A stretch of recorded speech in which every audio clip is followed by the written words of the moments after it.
my lovelies, and welcome to a vlog about writing. I do have some things written down in my notebook, but it's going to be pretty unstructured, so it's just, I've been seeing a lot of people doing just vlogs about what they're writing, and I was like, you know what, that looks super fun, so I'm going to do that too.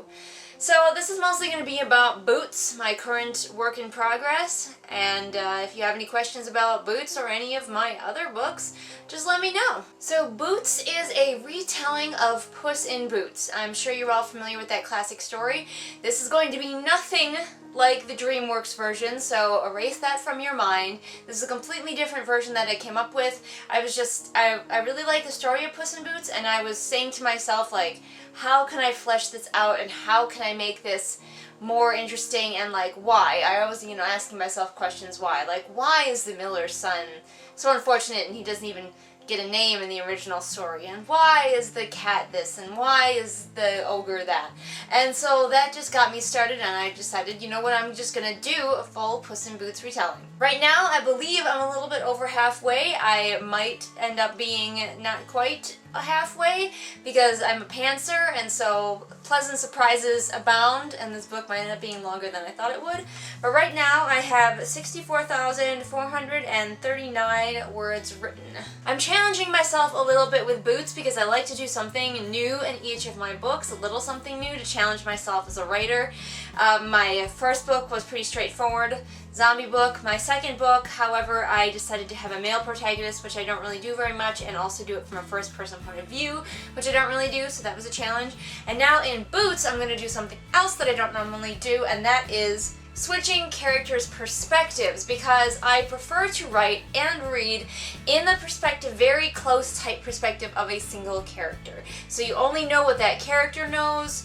They may not be the most reliable narrator at all times, but I really like to get into a character's head because that is the life experience that all of us have. Like, I only have the experience of being myself and the way that I view the world, so I like to write that closely with a character because they only have the experience of being themselves and the way that they view the world.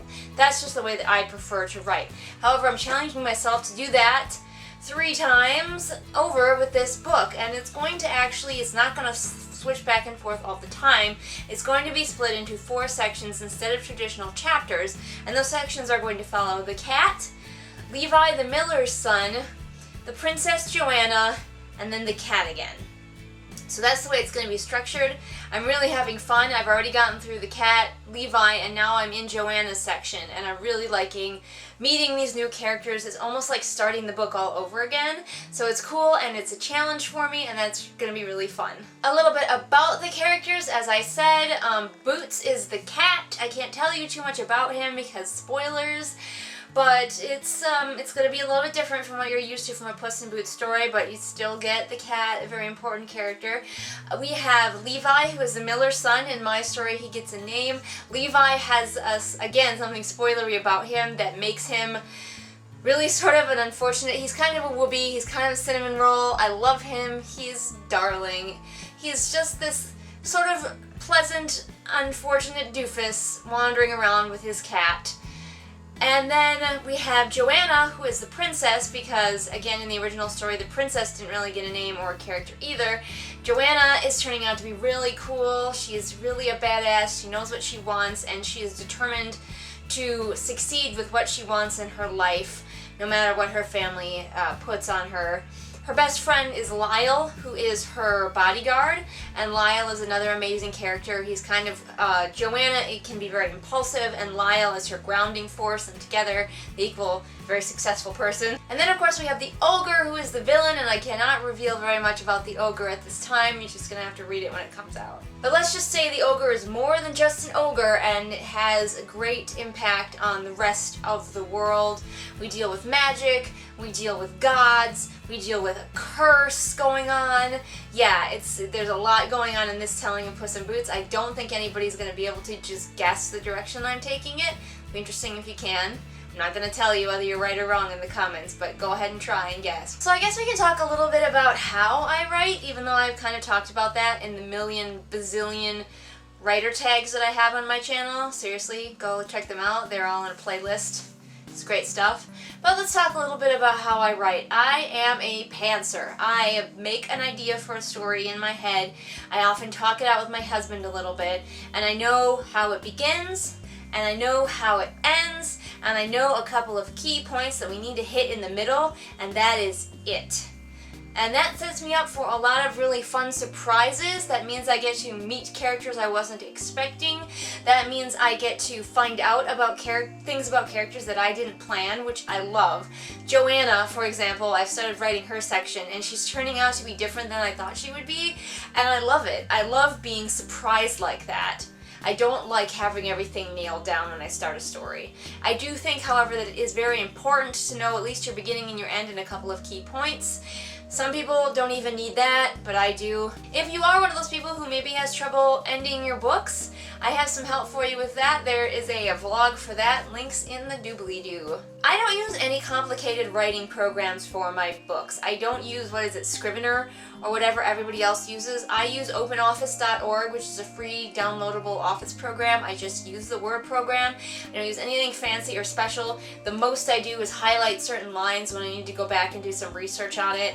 Like at one point, Levi is helping fix a cartwheel, and I don't know how to fix cartwheels, so I would just leave that. I would highlight it red so I know later when I'm going through it that I need to add more to that and research that more.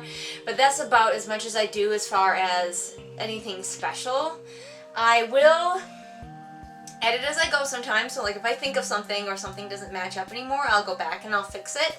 Because as a pantser, you sometimes have that where the story will progress where you didn't expect, and so your foreshadowing earlier in the story is wrong. That's fine. I just go back and fix it. It's not really a problem. I do have a writing notebook with tabs. You can see that has characters, lore, politics, locations, enemies, upcoming scenes, and random. And so I have all of the important stuff in here, so I don't have to remember some minor character that I gave a name somewhere. I will have its name in here, or the name of our character's horses, or just random stuff like that.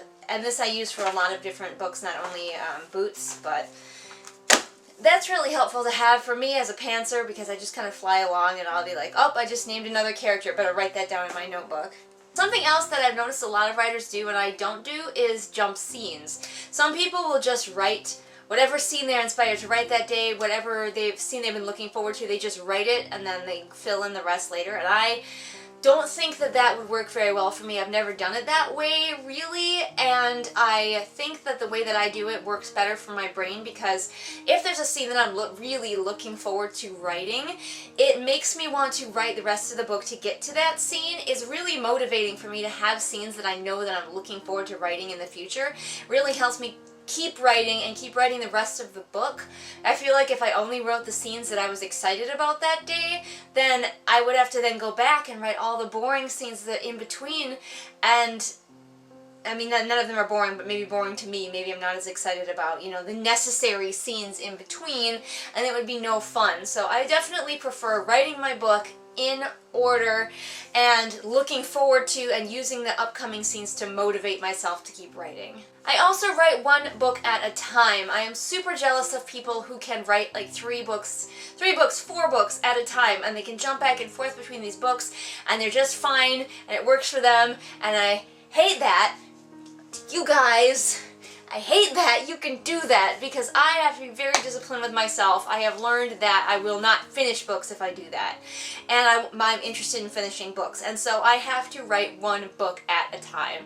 I can maybe write some short stories at the same time, or things that I can finish in a day, but I cannot be writing 2 books at the same time. I have to make those other books that are in my brain, because we all have 50 million books in our brain.